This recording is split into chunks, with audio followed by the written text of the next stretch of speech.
Muy bien, bienvenidos a la conferencia de CEPID del día de hoy, auspiciada por Comed. Le damos muchísimas gracias al doctor Cristian Cumplido por compartir su conocimiento y su tiempo el día de hoy con nosotros, a todos ustedes por estar aquí.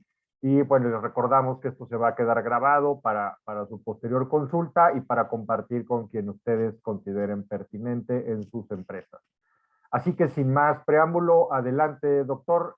Ya está siendo grabada la presentación, pues te cedemos el micrófono.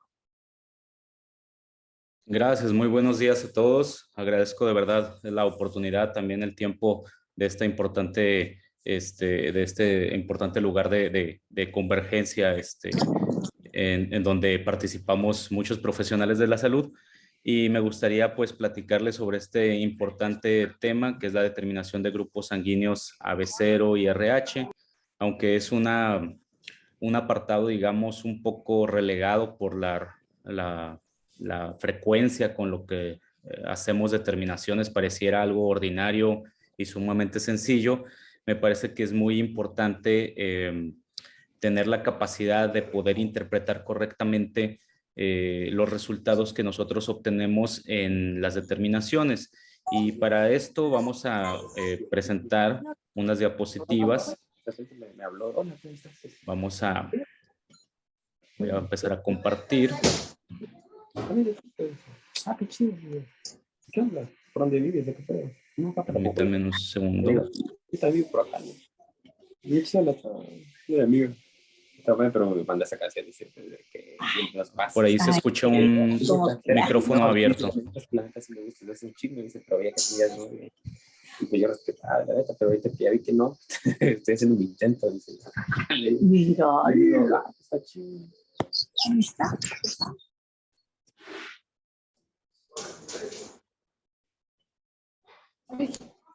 ¿Por qué no? Perdón, tengo problemas para compartir. Me está pidiendo una autorización. Denme un segundito.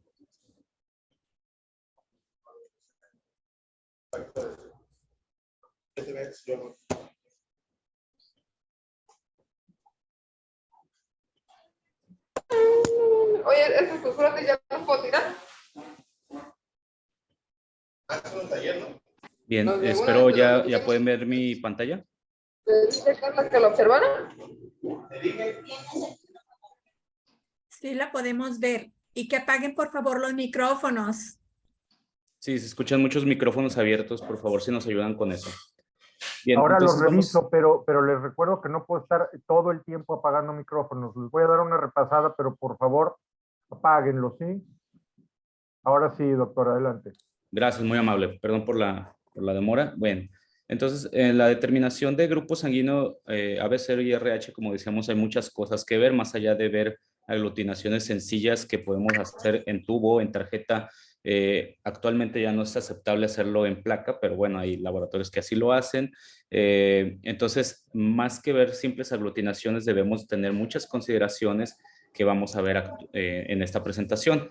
Lo primero, bueno, es conocer los objetivos de esto, es repasar los fundamentos de la expresión de antígenos eritrocitarios. Me voy a enfocar en AB0 y antígeno D, ya que como saben, pues existen múltiples sistemas eritrocitarios con cientos de antígenos que podemos encontrar en su superficie. Entonces vamos a enfocarnos en AB0 y antígeno D exclusivamente, que son los que hacemos de forma frecuente, rutinaria en los laboratorios y también en los bancos de sangre. Vamos a ver aquellas consideraciones genéticas que debemos de tomar en cuenta para poder hacer una correcta interpretación y sobre todo visualizando a una resolución de discrepancias ya a nivel de biología molecular. Y por otro lado, la prevención de errores que se pueden suscitar en los laboratorios clínicos y en los bancos de sangre. Bien. Dentro de las generalidades, bueno, sabemos que los grupos sanguíneos son la expresión de genes sobre la membrana del eritrocito en forma de antígenos.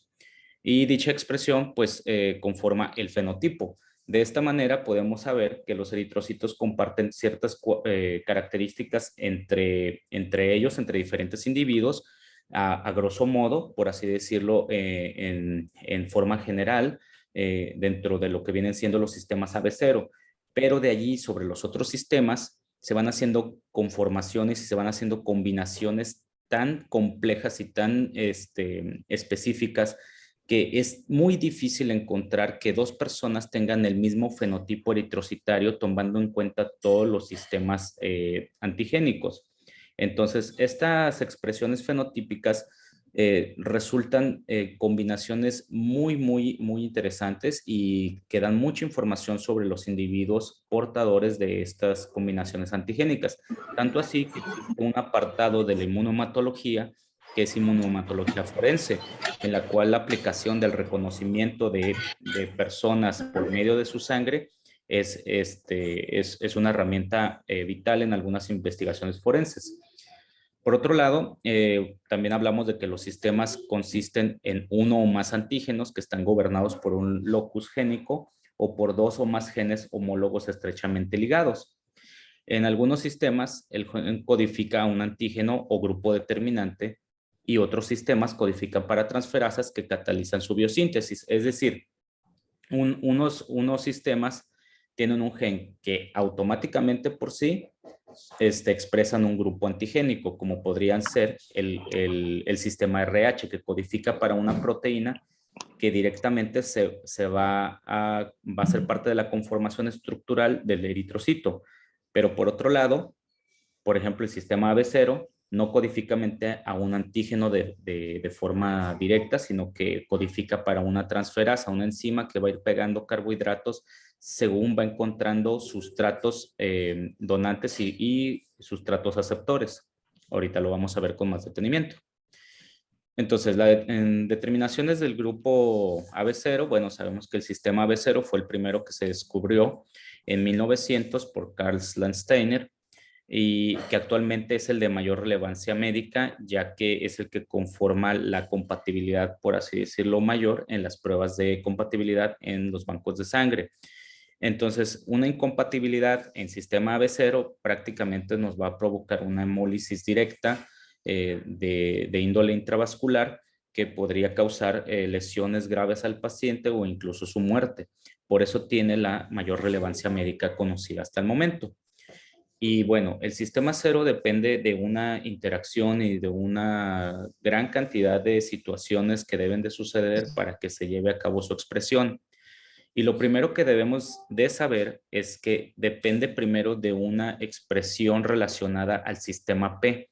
Esta cadena llamada paraglobósido es una sustancia precursora que es necesaria para la expresión del AB0 y que sin esta, pues probablemente tendríamos muchas complicaciones, tanto de autoidentificación de nuestros propios eritrocitos, como obviamente para la expresión fenotípica en cada uno de ellos.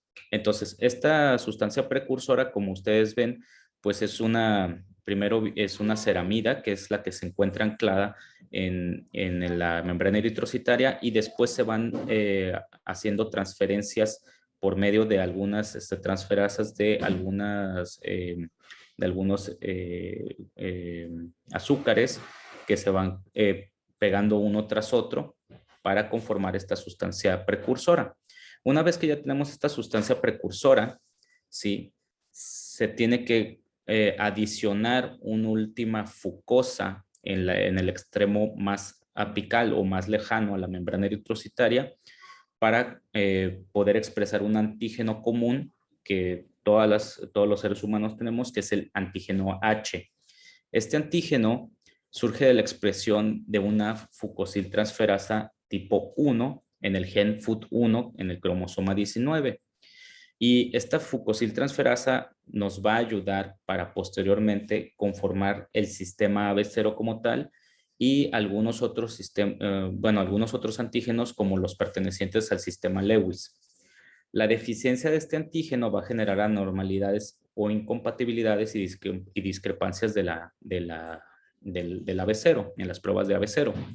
Y su deficiencia como tal, pues es algo extremadamente raro y es a lo que se le llama fenotipo Bombay, que seguramente ya lo han escuchado y que algunos incluso han tenido experiencias con pacientes de estas características. Ese es un tema totalmente aparte, pero es necesario informarlo.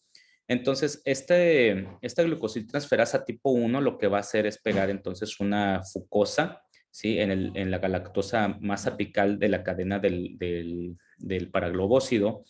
Y esta fucosa, ya una vez unida, va a expresar este antígeno H, ¿sí?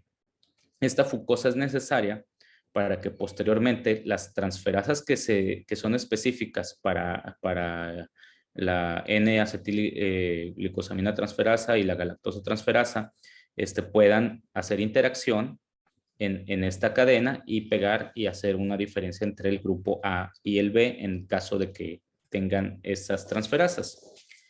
Bien, ya entrados en el sistema AB0, pues este gen que codifica para estas transferasas que ya empezamos a hablar de ellas, se encuentra en el cromosoma 9 y tiene 7 exones. Esto es importante saberlo porque de aquí se van a desprender diferentes variantes. Entonces, este gen puede codificar para dos principales transferasas, una que es la N-acetilgalactosamina transferasa y la otra que es la galactosa transferasa que va a codificar para el grupo B.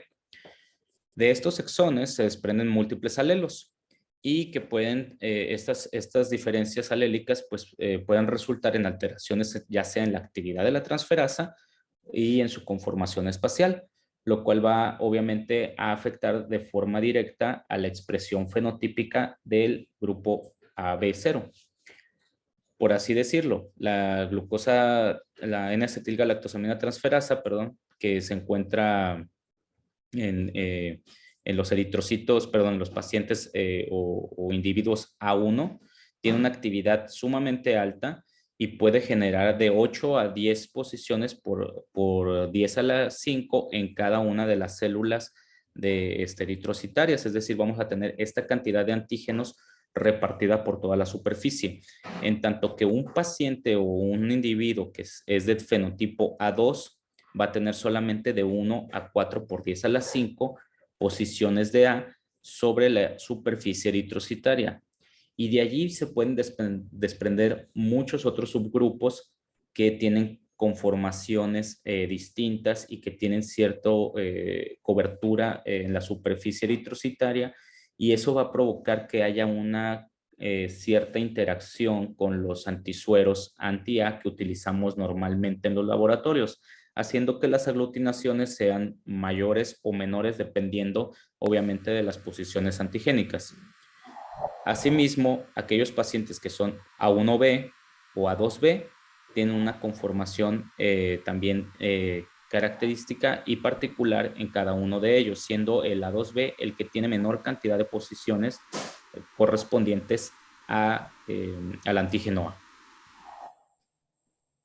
Bien, entonces decimos nosotros que los genes que se encuentran del sistema B0 o el gen AB0, bueno, codifica para cada una de estas sustancias transferasas o enzimas transferasas de forma individual. Entonces, puede ser que tengamos un alelo silente, que es el gen 0, el cual no va a codificar para ninguna transferasa, y entonces el antígeno H se va a quedar intacto, tal cual como se presentó después de la última adición de la fucosa por la fucosiltransferasa tipo 1.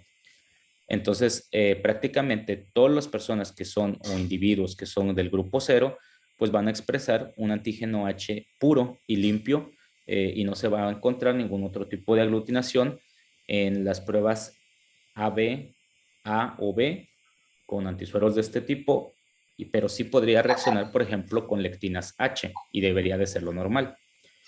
Por otro lado, si la expresión es del gen A, entonces vamos a tener una actividad de galactosamina,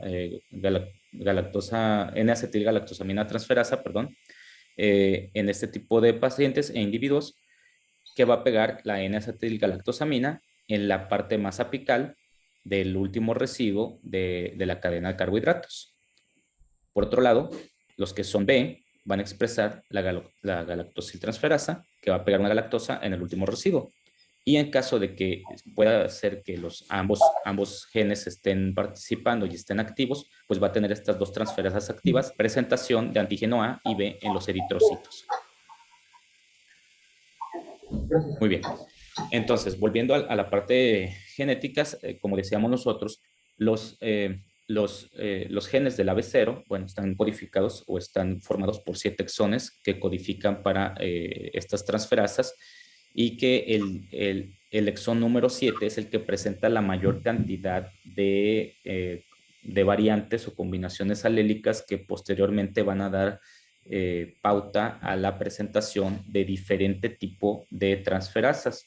Y estamos hablando de diferente tipo en su actividad o conformación espacial, lo que posteriormente va a dar entonces a una variación en los grupos o subgrupos de A o subgrupos de B. Entonces, estos polimorfismos pues están directamente relacionados a esta actividad. Entonces, vamos a encontrar fenotipos de subgrupo A o fenotipos de subgrupo B que podemos encontrar descritos por medio de las nomenclaturas que ha designado la International Society of Blood Transfusion como en estas listas de fenotipos. Podemos encontrar el A3, el afín, AX, AL, AW, etcétera, en los cuales vamos a presentar distintas conformaciones en cambios de nucleótidos en cada uno de los exones, y posteriormente que van a codificar para cambios en las cadenas de aminoácidos de las transferasas, y esto le va a permitir que haya una variación obviamente en su actividad. Los polimorfismos que podemos encontrar, por ejemplo, para el grupo A van allá cerca de 48 alelos, 49 para el B, y puede haber conformaciones o subconformaciones alélicas que van a dar otro tipo de posibilidades y probabilidades. Esto también sugiere una posibilidad de error al momento de que nosotros ya hagamos nuestro trabajo en la tipificación de individuos por medio de aglutinaciones, y que esto depende obviamente de la percepción y el uso de técnicas más o menos sensibles en nuestros laboratorios. Entonces, lo que podemos observar en los laboratorios o bancos de sangre es que vamos a encontrar reacciones débiles, reacciones de campo mixto o reacciones imperceptibles. Entonces, esto puede resultar en discrepancias que pueden retrasar el tratamiento del paciente o que incluso pueden llegar a provocar lesiones directas sobre él. Aquí, por ejemplo, vemos, no es de un paciente con un subgrupo, es nada más una demostración de más o menos cómo se vería un subgrupo de A con una aglutinación, digamos, menos clásica de lo normal en una tarjeta de perlas de cristal. Obviamente hay otro tipo de técnicas como puede ser la aglutinación en tarjetas de gel, como puede ser también en microplaca. Menos recomendable también la podemos encontrar en técnicas en tubo, y todavía menos recomendable en aglutinación por placa. Entonces, lo mejor sería utilizar técnicas altamente sensibles, que generalmente son las que vienen en columnas. Por otro lado, bueno, entonces tenemos que las reacciones que vamos a encontrar en estos subgrupos, pues van a ser, como decíamos nosotros, de campo mixto, por ejemplo, una 3, ¿sí? O una END. Podemos encontrar reacciones sumamente débiles, por ejemplo, en el AX o el AM, y vamos a encontrar prácticamente reacciones nulas en AY y AL. Entonces, aquí la situación es que podemos encontrar anticuerpos anti-B, obviamente en el paciente o en el individuo, y en algunos casos se podría desarrollar anticuerpos anti-A. Esto debido a la poca o baja expresión que tienen los individuos de sus propios antígenos, y podrían reconocer antígenos A1 como antígenos desconocidos o antígenos extraños. Por ello es recomendable correr completo el panel para hacer el grupo tanto directo como inverso en todos los casos. Igual aquí lo que podemos observar son las reacciones en los subgrupos de B, en los que podemos encontrar efectivamente también reacciones de campo mixto. Podemos ver reacciones débiles y reacciones sumamente débiles o negativas en el caso de BM y BE. Y podríamos encontrar también actividad de anti-B en algunos de ellos, por lo cual hay que tener precaución, sobre todo cuando vamos a transfundir pacientes con estas características. Entonces, los potenciales errores que nos va a llevar esto es un grupo erróneo, una incompatibilidad transfusional y riesgo de hemólisis. ¿Qué tan frecuente se llega a presentar entonces los subgrupos? Bueno, generalmente lo que más nos vamos a encontrar son subgrupos de A. Generalmente o por lo regular el 90 al 80% de las personas A son A1, pero el resto podrían tener subgrupos de A2, ¿sí? Perdón, subgrupos de A, como puede ser el A2, que puede llegar a ser cerca del 20%, y de allí para abajo pueden ser otro tipo de subgrupos. El 1 al 8% solamente de los pacientes A pueden llegar a producir un anti-A1, y de estos la gran mayoría suelen ser de clase IgM y son anticuerpos fríos que por lo general tampoco tienen una relevancia médica, pero hay algunos que pueden desarrollar anticuerpos IgG de actividad a 37 grados que pueden llegar a dar hemólisis intravascular que puede poner en peligro la salud y la vida del paciente. Aunque actualmente no existe una obligatoriedad de la norma oficial mexicana para el uso de las lectinas, es sumamente recomendable para privilegiar a aquellos pacientes que son A2, que sean receptores únicamente de sangre A2 o en su defecto de grupo O, para evitar cualquier tipo de riesgo transfusional en estos pacientes debido a la presencia de un anti-A1 en su plasma. ¿Cómo vamos a contener y a prevenir los errores? Bueno, aquí las guías y las normas no son en muchas ocasiones muy consensuadas. Esto más bien creo que debe de tener mucho. Perdón, es que se escucha un micrófono por allá abierto. Entonces, vamos a aplicar las pruebas de forma completa del grupo AB0, tanto pruebas directas e inversas. El uso de métodos de alta sensibilidad es algo que debe de utilizarse ya en todos los casos. Creo que actualmente ya en el siglo XXI no deberíamos estar utilizando técnicas de hace más de 50 años, como son las técnicas en tubo. Entiendo que los costos pueden ser muy superiores en cuanto a la determinación de un grupo AB0 por medio de tarjeta a comparación de uno de tubo, pero creo que el riesgo transfusional no debería de ser una cuestión para, o no debería de cuestionarse, vaya. La seguridad tiene que prevalecer en todo momento, más cuando trabajamos en un banco de sangre. Y en los laboratorios, pues urgiría también la necesidad de implementar este tipo de técnicas para evitar también errores en la tipificación. Estos métodos de alta sensibilidad son los que ya había nombrado, son tanto las tarjetas de gel, las perlas de cristal o las microplacas, ¿verdad? Obviamente la aplicación de un control de calidad estricto que se debe de hacer todos los días según la norma oficial mexicana, donde se deba de comprobar que el equipo está funcionando para los grupos sanguíneos más comunes A, B, 0 y en aquellos también que presentan RHD negativo, y para comprobar que las cámaras de detección y que las tarjetas se encuentren trabajando al 100% de su capacidad y evitar también tipo de errores. Y creo que lo principal que hay que buscar que se aplique en todos los bancos de sangre y en todos los laboratorios son los Delta Checks que estén disponibles para nuestros pacientes. Estos Delta Checks son precisamente estas marcas, sí, que nos dicen que un paciente ya fue estudiado y que tiene un grupo sanguíneo. Obviamente este resultado debería de ser invariable en el tiempo. Un paciente no debería de cambiar de grupo sanguíneo a menos que haya sido trasplantado de médula, pero de ahí en fuera nadie más tendría que tener cambios en su grupo sanguíneo. Es común que en los bancos de sangre este tipo de Delta Checks se presenten y es parte obligatoria. De hecho, en todos los sistemas de banco de sangre que tienen certificado ISBT deben de tener obviamente un apartado de Delta Check que sea visible en todo momento, para cuando se trabaja sobre el expediente electrónico del paciente, pero también debería de estar disponible en todos los laboratorios clínicos que manejen grupos sanguíneos.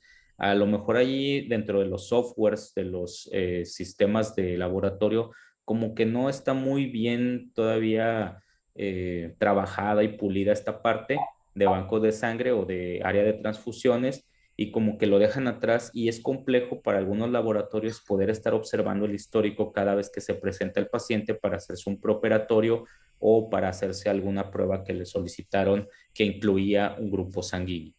Pero debería de ser algo ideal. Esto porque en algunas ocasiones precisamente podemos detectar subgrupos de A en algunos pacientes cuando los ponemos como A1 y después nos cambió a A2 y después volvió a A1. Probablemente estemos ahí en algún subgrupo de A que no es consistente y que probablemente por medio de lectinas no sea suficiente poder identificarlo. El uso de lectinas, bueno, se debe de utilizar rutinariamente en los bancos de sangre. Eso es lo que se recomienda. Sabemos que también el costo es demasiado alto de una lectina, pero sería lo recomendable para poder privilegiar, decíamos nosotros hace un rato, que los pacientes que son A2 o de subgrupos de A puedan recibir sangre de las mismas características para evitar la producción de anti-A1.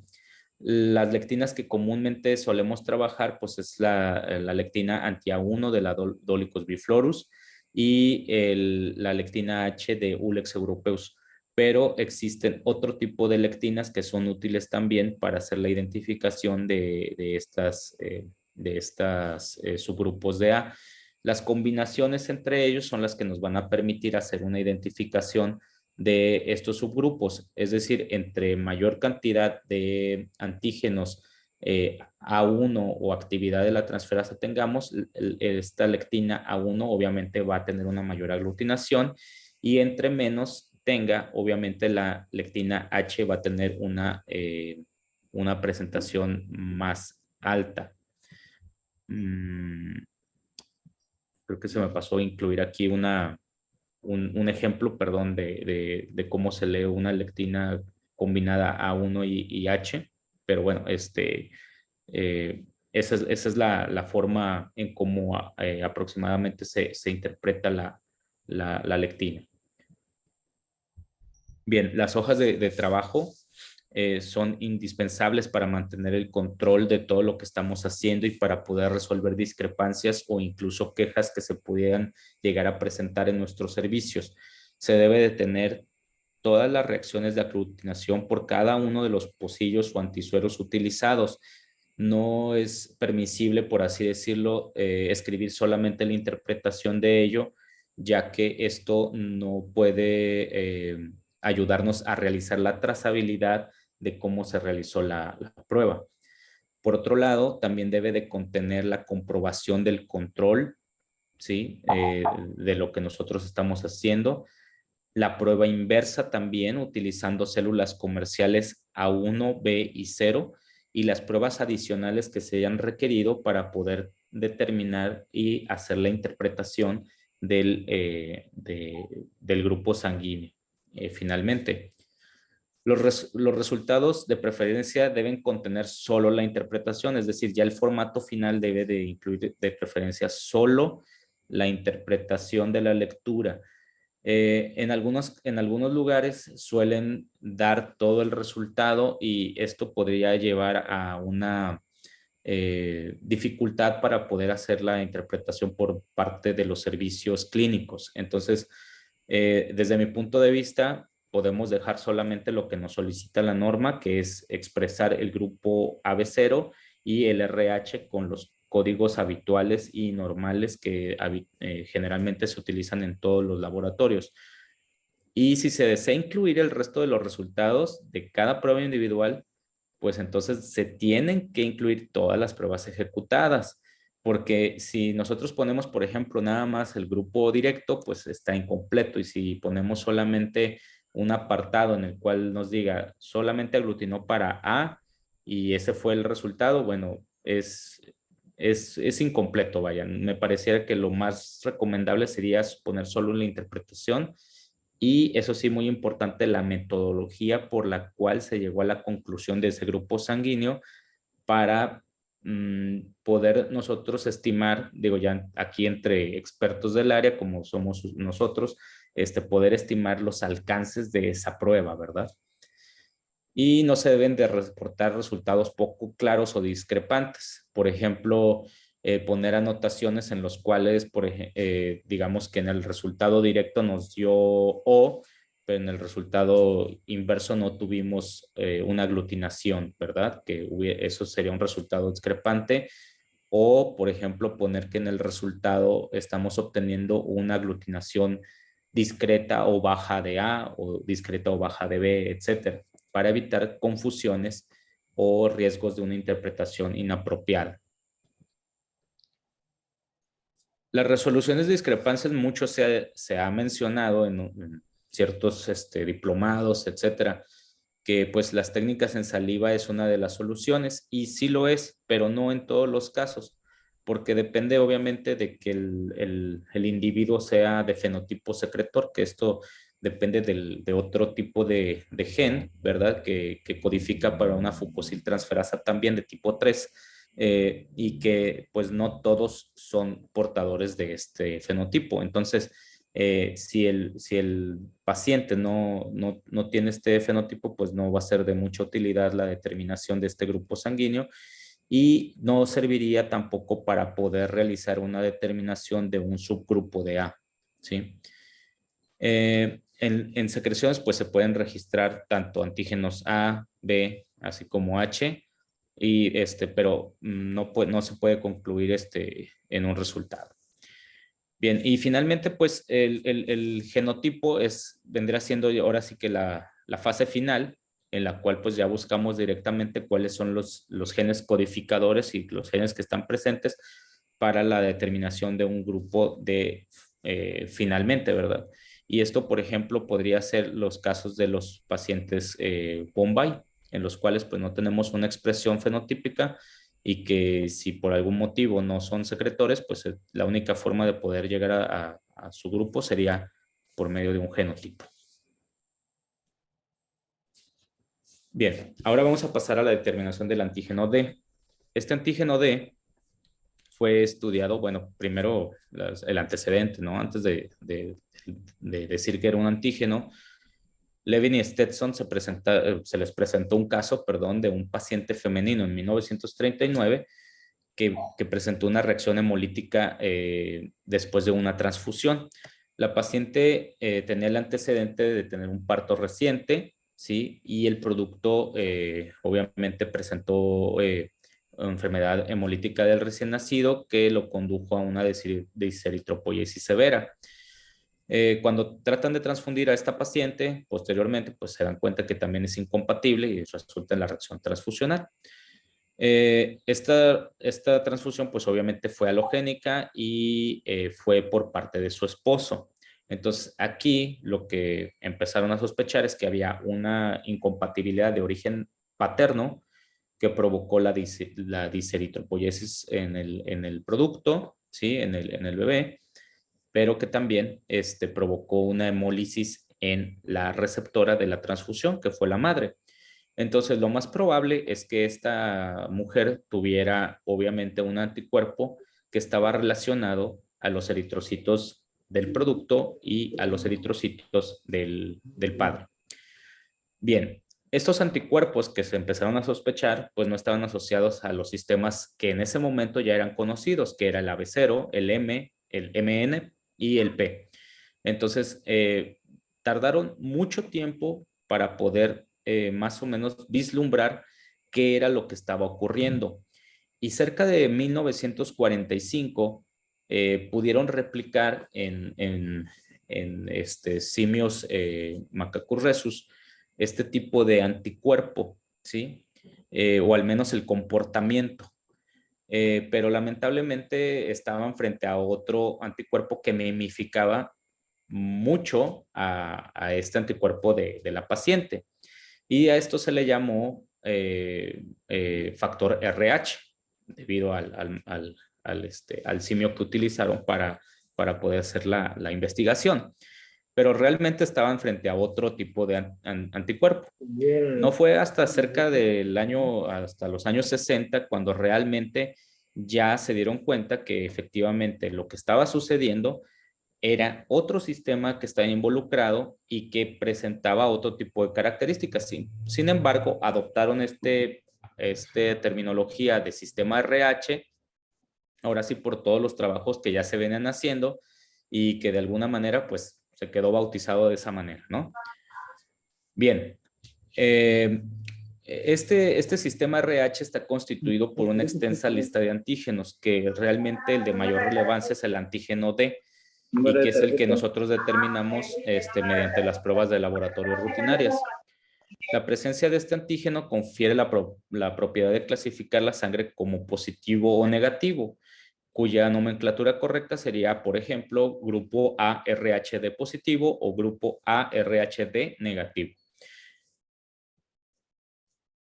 Este sistema, pues, es el más complejo de todos. Tiene cerca de 56 antígenos conocidos. A veces digo cercano, porque a veces el ISBT activa ciertos antígenos como parte del sistema y en algunas otras ocasiones los saca de la lista. Entonces, pues, básicamente hay que estar todos los años revisando estas listas del ISBT para conocer la nomenclatura y conocer aquellos antígenos reconocidos por los sistemas.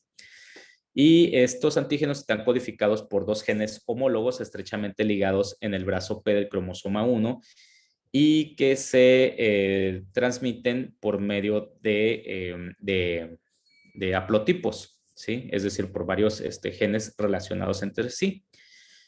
Y se expresa únicamente en los eritrocitos, no se expresa en otro tipo de células somáticas, por lo que tiene que tomarse consideraciones especiales para la situación transfusional, ya que en algunas ocasiones, bueno, tenemos ciertas interpretaciones erróneas al momento de tomar decisiones de banco de sangre, porque pensamos que todos los elementos formes de la sangre e incluso el plasma, en algunas ocasiones me ha tocado que piensan que pueden llevar antígeno D suspendido en él, y es algo que no sucede.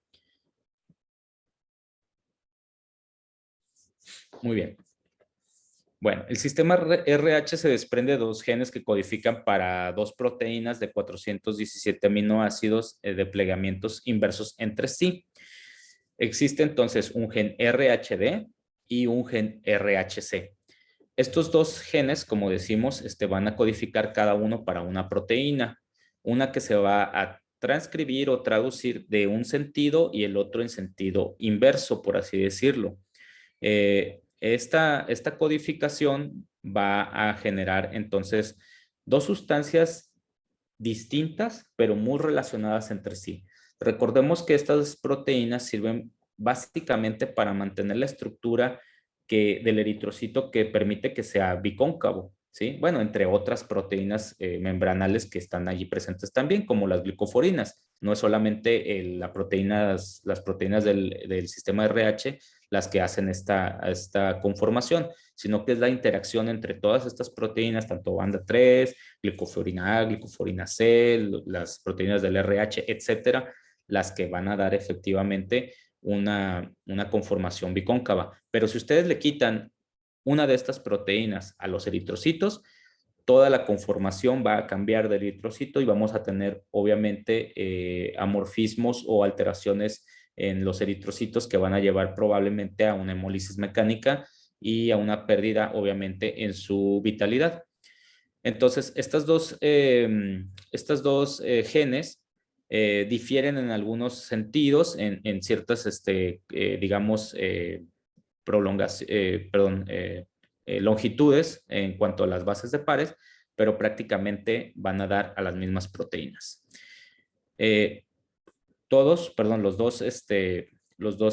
Las dos genes tienen 10 exones codificantes. En cuanto a las proteínas, puede haber un diferimiento de 36 aminoácidos aproximadamente. Uno codifica para el D y otro para el conjunto C. Entonces, ¿cómo se percibe ya en esquema? Bien, tenemos que aquí se encuentran los genes. Tenemos el RHD que se va a traducir por medio de un corte y empalme a través de estas cajas RH. Y esta es una proteína que se llama pequeña pequeña proteína membranal tipo 1, que también se va a codificar utilizando el mismo sistema, digamos, de traducción. Y aquí vemos también el gen RHC. Entonces, si ustedes se fijan, uno va en un sentido y el otro va en sentido contrario, lo cual va a producir dos proteínas sumamente semejantes, ¿sí? Y entre sí, pero que van a tener epítopes distintos. La que codifica para el RHD, o que es el gen RHD, estructuralmente hace el mismo trabajo que la que tiene el RHCE. En cuanto al trabajo estructural que realizan, son idénticos, pero los epítopes que se encuentran expresados entre ellos son diferentes. En el caso del D, de la proteína D, vamos a encontrar epítopes exclusivos para la identificación del D. Entonces, las personas que codifican para esta proteína son D positivo. Y las que, perdón, y en la otra proteína se van a presentar los otros antígenos que son también clínicamente significativos en algunos casos, más frecuentes del sistema RH.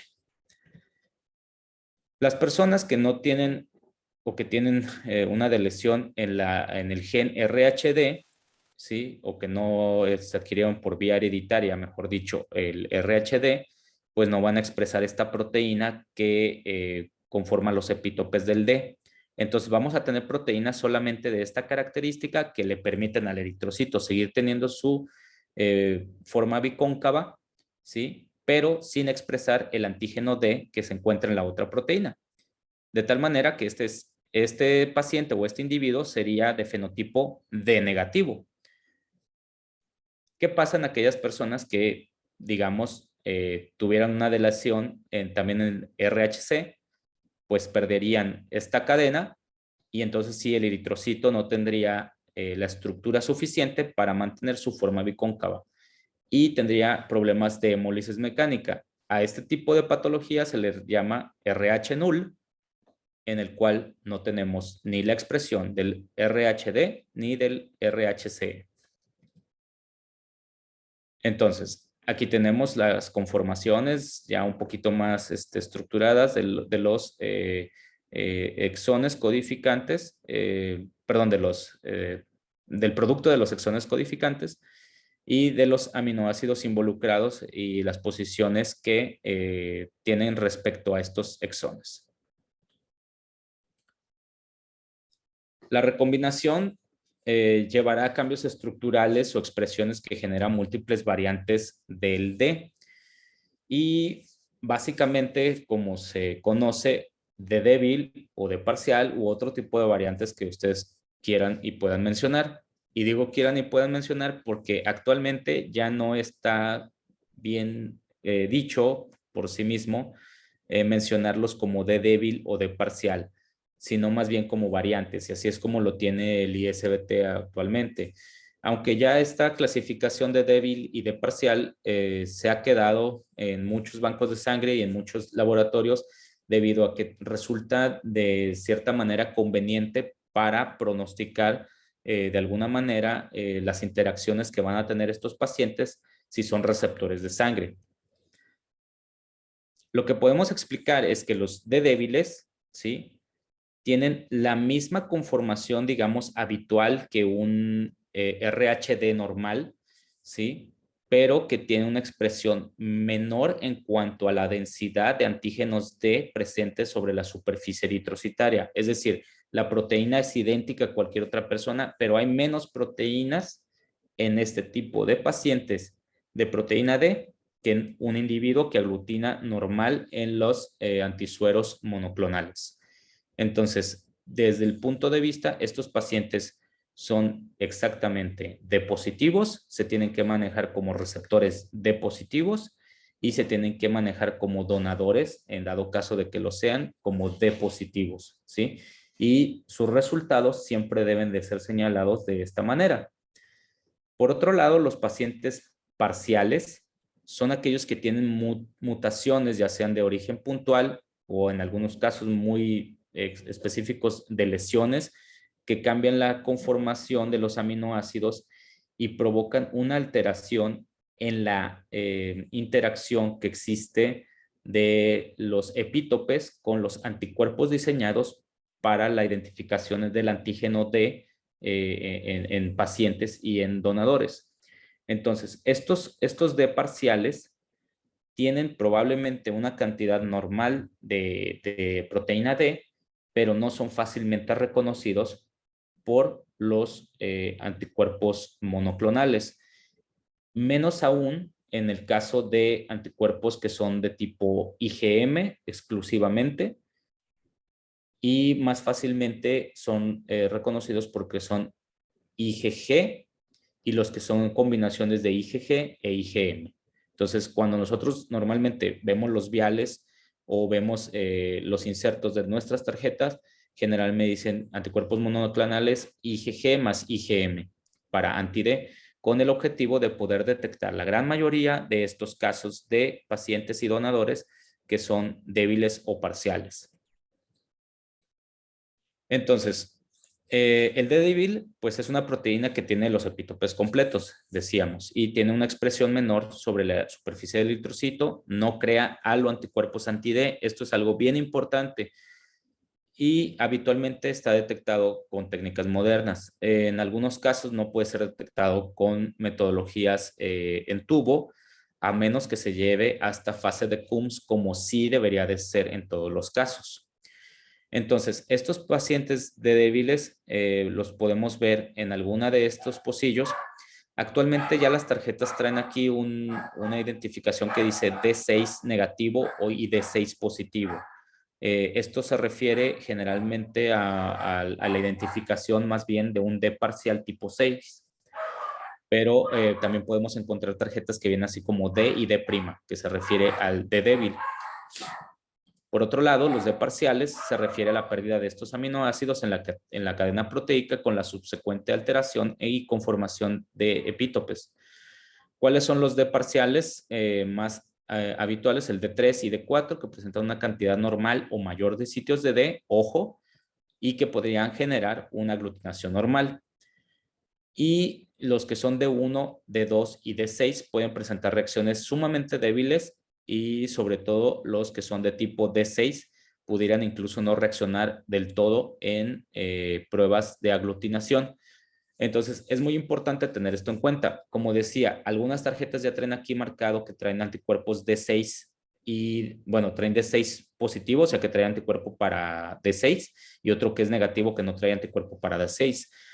De cualquier manera, las tarjetas no se recomienda que se utilicen para identificar o hacer una identificación final de este tipo de D. ¿Sí? Se tiene que llevar a pruebas moleculares para ver si efectivamente ese paciente es un D6 que podría incluso producir anti-D si es que es receptor de antígeno D en transfusiones. Entonces hay que tener mucha precaución con las tarjetas porque no son del todo confiables, por así decirlo, ya que podrían tener aglutinaciones débiles que no necesariamente corresponden a lo que dice allí que tiene el anticuerpo monoclonal. Entonces, esos pacientes deben de tenerse ciertas precauciones, ahorita las voy a comentar. El D6 es el fenotipo más frecuente relacionado a la presencia de un anti-D, y como receptores los fenotipos débiles y parciales deben de ser tratados como receptores de negativo. Es decir, si yo encuentro que un paciente tiene estas características de aglutinación débil, no puedo descartar en ninguno de los casos que se trate de un D6, ¿sí? Y que pudiera estar produciendo un anti-D. Entonces, aunque no, en cuestión nominal ese paciente con aglutinación débil es D positivo, debo de manejarlo yo en medicina de transfusional como D negativo para transfundir solamente sangre de estas características y evitar una probable inmunización. Por otro lado, como donantes, los que son de aglutinación débil debemos de tratarlos como D positivo para disminuir los riesgos de una inmunización en pacientes receptores D negativo. La consecuencia más grave es la inmunización al antígeno D, ¿sí? Que puede llevar esto, pues obviamente, a otro tipo de situaciones o repercusiones. Los anticuerpos generalmente los vamos a ver como de tipo IgM al inicio de la inmunización y posteriormente, ya después de las 48, 72 horas, vamos a empezar a ver ya producción de anticuerpos IgG de tipo 1 y de IgG tipo 3, por lo general que llevan hemólisis extravascular. Pero hay pacientes que pueden llegar a producir anticuerpos IgG4 que pueden llegar a despertar o activar el complemento hasta C9. Eso ya es una situación pues, de cada individuo. Otra de las situaciones más críticas es que inmunicemos una mujer en edad fértil, la cual, si por ejemplo lleva un mal control prenatal, si no lleva una inapropiada profilaxis, puede conducir a una enfermedad hemolítica del recién nacido o un hidrops fetalis si no es correctamente clasificada como una paciente RHD negativo. ¿Sí? O en dado caso de que se vaya a transfundir, hacer una inadecuada interpretación de los resultados como receptora o de una inadecuada interpretación en los resultados de un donador que vaya dirigido a esta paciente. La norma oficial mexicana dice que se exige la determinación de la prueba de débil en todos los casos de pacientes o donadores de negativo.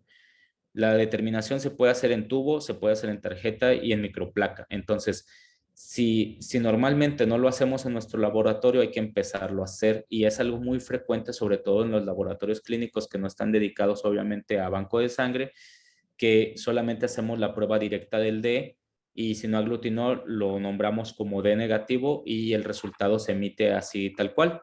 Entonces, la norma oficial mexicana exige que sea con prueba de débil. Entonces, aunque en otras bibliografías se puede observar que esto no es de gran relevancia, pues sí es una cuestión normativa que hay que cumplir. La determinación del D, al igual que la del AB0, debe de contener todos esos apartados que ya habíamos comentado, ¿sí? Se tienen que incluir las hojas de trabajo, los resultados deben de contener solo las interpretaciones de la lectura y se deben reportar, no se deben de reportar, resultados poco claros o discrepantes.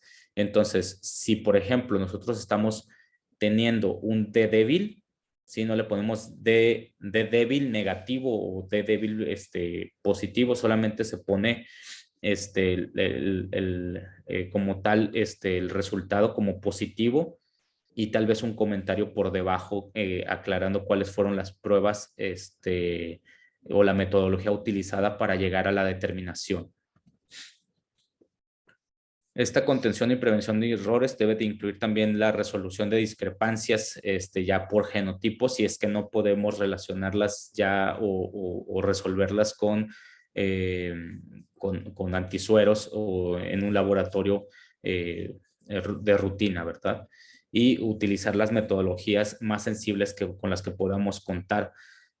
Sobre todo en el D es más común que se nos pase por alto una reacción débil, ya que por la naturaleza de los antígenos y de las cadenas de proteínas y la naturaleza también de los antígenos débiles, es muy fácil que al ojo humano sean imperceptibles ciertas aglutinaciones.